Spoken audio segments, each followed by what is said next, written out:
Hello, everyone, and welcome back to Crypto Atlas. In this episode, I'm going to be talking about Bitcoin, Ethereum, and we're going to give you a little bit of an update in SafeMoon. Instead of me doing a separate video, I'm going to go ahead and include that in this video. I will have another video up later today, though, in which I am doing a playthrough series on Decentraland, which is a cryptocurrency-based game. So if you guys haven't seen that yet, you're curious to see what the game's a little bit about, I'll have a video up on that as well. And let's go ahead and start off with, I'll go ahead and start off with SafeMoon first and just cover some of the new stuff that's going on with that. Whether or not you guys support the project or not, that's totally on you. That's fine. You got your own opinion on it. But I do want to share what is going on. So first off, they said in the next 24 hours, SafeMoon is going to be tradable on the ZBG exchange. This is an exchange based over in China, and they've also said previously over the course of the week we should be expecting them to announce at least 5 other exchanges, and this was one of the big ones that they had on their list. This is a very big base exchange over in the Asian community, over in the Asian markets, just so you guys know. So there is the potential of some nice movements going on for that. That was posted at 7:46 a.m. Pacific Standard Time. So that means that potentially around 8 o'clock or so tomorrow, Pacific Standard Time, the trading should start to move with that. Things that are going on with Bitcoin, Ethereum, and the news and stuff might really hinder the potential for something like this. But hey, you know, there is still potential regardless. That's one bit of news. The other bit of news is that if you head on over to CoinMarketCap, some very interesting points to be identified here. This is on 665,522 watch lists. It identifies it as rank number 2429, but when you're trying to identify based on the market cap, if you actually go check out SafeMoon on CoinMarketCap, it doesn't actually show you what the actual market cap is. There's nothing displayed there, so it can't really rank it. So they're only 52 days old. They got Bitcoin watchers has got 1,065,000. Ethereum's got 848,000. Then SafeMoon is number 3 on the list. It actually has more people with it on their watch list than that of Doge, which is absolutely insane when you think about it. Okay, so that's the news with the SafeMoon. I'll go and take a little bit of a look on the charts with that. We're going to hop on over, though, and talk about what's going on with Bitcoin, Ethereum, why the price has gone down, what is largely the contribution of this. So President Biden earlier has mentioned that he is seeking a 39.6% capital gains for people that are earning more than $1 million. When he announced this, the stock market started taking a huge plunge. Just so you guys are aware, it's not only affecting crypto, it's also affecting the stock market. Reports said the president is expected to release the proposal formally next week as a way to fund spending in the upcoming American Families Plan. So he has good intentions of why he wants to tax the money and what he wants to move it over to. But in the end, regardless of that, 39.6%, whereas currently it's 20% for capital gains. Now, I mentioned this over on my Twitter, which if you guys want to check me out, I'm at Crypto Atlas YT. Would love for you guys to come and hang out with me in the Cryptoverse. But as I mentioned over there, currently the IRS in the United States identifies Bitcoin as a capital gains.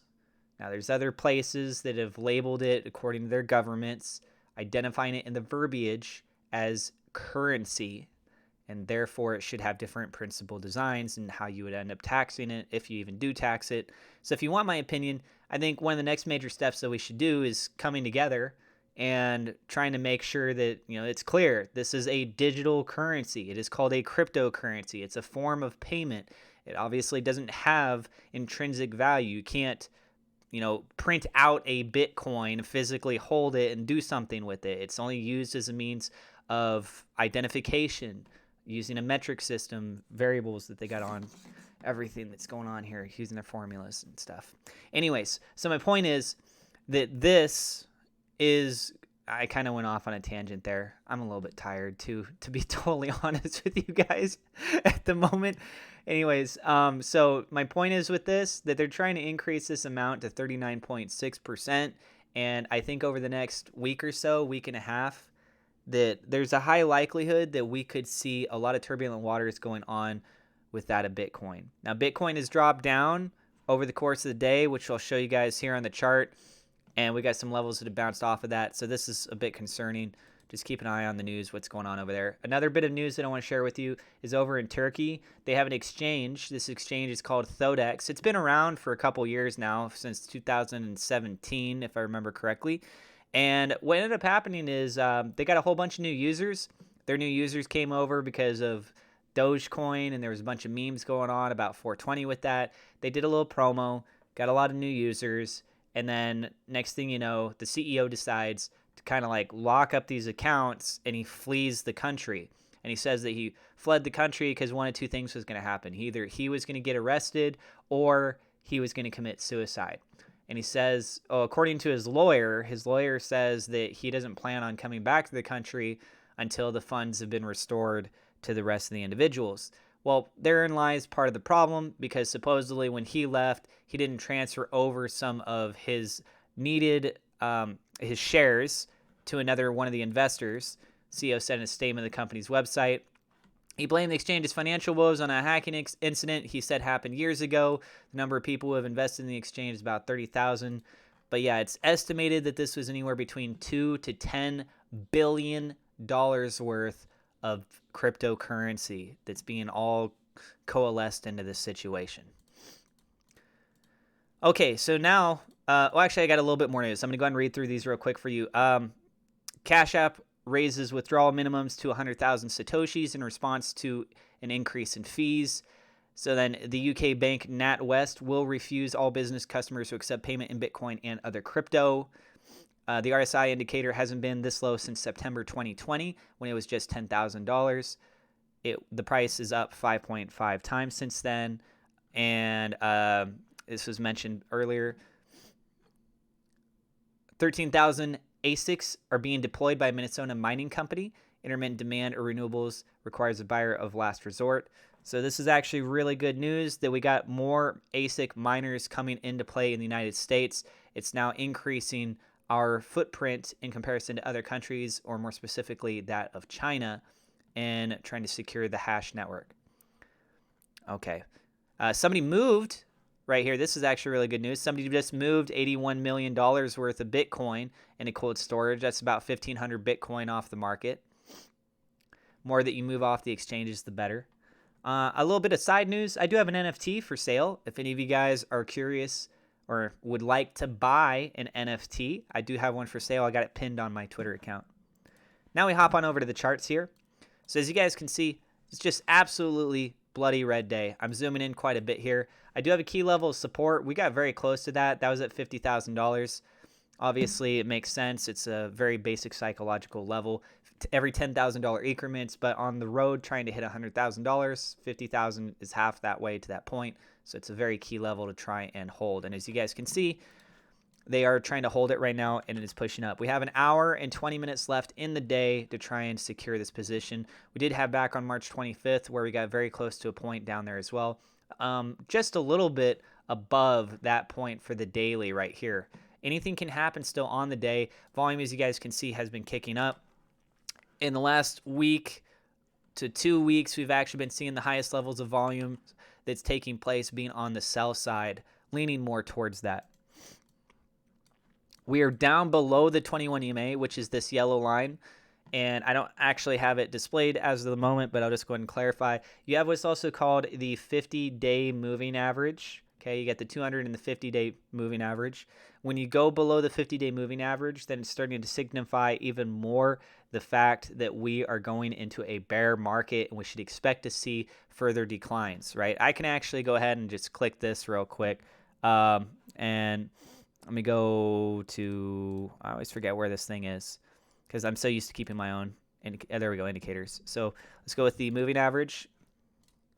Added in a new moving average, and then this one right here. I'm going to double click that. Length, we're going to go 50 days. All right, and I'm going to go ahead and change that color so you guys can see it a little bit better. I'm going to go ahead and make this let's make it a red and make this a little bit bigger. Where did the size go? Oh, right down here. There we go. Okay, so this red line is a 50-day moving average. As you guys can see, we've got a couple days that we're down below it. 3 days signifies typically a stronger trend. We have 1, 2, 3 days of closure that have already occurred. This fourth day that's pulling it down even further, right? That 50,000 is a very, very important key level. If we break down below 50,000, it looks like the next major level in the Fibonacci perspective is going to be down at $46,400. Breaking down below that is going to pull it all the way down to $40,000. There's a lot of room that this could potentially drop. Keep in mind that there's a couple other factors. Technical radar is suggesting a sell side. RSI is leaning heavily towards the oversold side, just on the verge of breaking down below that. And with all this volume that we've been seeing, it's not looking so hot for Bitcoin right now. But I think a lot of the selling pressure is also, there's a very good chance that it's going to stop and we're going to start seeing some buying action coming into play. The Bitcoin dominance is approximately 50%. And when you have low increments like this, that normally would signify that we're moving into an altcoin season. However, if the altcoins continue to rise, that means Bitcoin's dominance will further drop even more. And I don't know, man. If it goes too low, then it's going to start pulling everything else down too with it, because when you see Bitcoin drop, that's typically what happens, is a lot of the other coins drop as well, and we're actually seeing that happen too. Okay, so I'm going to go ahead and hit save on this. I'll show you very briefly, very briefly, what's going on with Ethereum and what's going on with SafeMoon. So taking a look at Ethereum, Ethereum actually hit an all-time high today, so it's not doing too bad, but you can see over the course of the day, it has had quite a substantial drop take place as well. That pulled down to $2,400. Look at resistance taking place back again at 2,442, trying to break above 2,500, 2557, break above the all-time high, 2646. So there's quite a little bit of a gap going on there, but it has that room to move. And if it can manage to break above that, look all the way up to $3,000 as the next major zone. On the way down, we got support at $2,300. Below that is going to be about approximately $2,200. And then even further would be down to 2046. Technical radars are still suggesting buy. RSI is looking pretty good on this one as well. And then lastly, I'm going to go ahead and bring this on over here now for you guys. Taking a look over with the SafeMoon side, we've had this continual decline taking place, as you guys can see right here. So this is a descending triangle based pattern. It is on the 1 hourly chart getting very close to a point where we might actually end up seeing it. Oh, I was wondering where that other line went. We might actually end up seeing it, if you can even see the line, geez, getting to a point. What is going on right now? Can things just click on the stuff that I want? There we go. To where it's going to meet a decisive moment, right? So pulling this down right here, just trying to make sure we got everything lined up as well as we can. There should be a decisive moment taking place here as of the time of making this video. Looking to be about within the next 8 hours or so, we should have a movement. Now, with this being a descending triangle pattern, typically that is going to be a sign of a reversal, and we're actually going to see this move up with all the selling action that's been going on. And on top of that, we have the new exchange listing that's about to be launched for tomorrow. Unless Bitcoin, Ethereum, and everything else continues to tank super hard tonight, I think this actually has a chance to potentially recover, especially when you got all the community support that's going on through social media. If this decides that it wants to drop further down though, then I would be realistically looking at a support level down here. This is 262031. That's part of the Fibonacci sequence. This also, if you zoom out just a little bit right here, this does look like a bit of a head and shoulders type pattern. And by doing so with this, with the neckline, if we take that, kind of just drag that out, a breakdown zone, this would obviously pull it all the way down to 0. So the chances of that happening are very slim. Can it happen? Anything can happen. Do I personally think it's going to happen? In my opinion, I'm not a financial advisor. It's not my opinion. I mean, it's a fact. I am not a financial advisor. But in my opinion, I don't think that's going to happen. I think this has got a lot of good prospects. They got a lot of partnerships that they're trying to work on. And we'll see how it goes. But yeah, that's going to go and do it for this episode. If you guys are new to the channel, please do not forget to hit subscribe, hit the thumbs up like button, and click the bell icon as well. That way then you guys can stay up to date with everything. Let me know in the comments what you guys think. Are you guys bullish, bearish right now, and why? And also, I do have referral links in the description for a bunch of stuff. Coinbase, Gemini, BlockFi, Robinhood, and Webull. So you guys want to check those out. Earn some free crypto, earn some free stocks, especially with everything that's going on right now, the markets and stuff. Good chance for you guys to make some free money. So yeah, thank you guys for tuning in, and I'll see you guys in the next episode.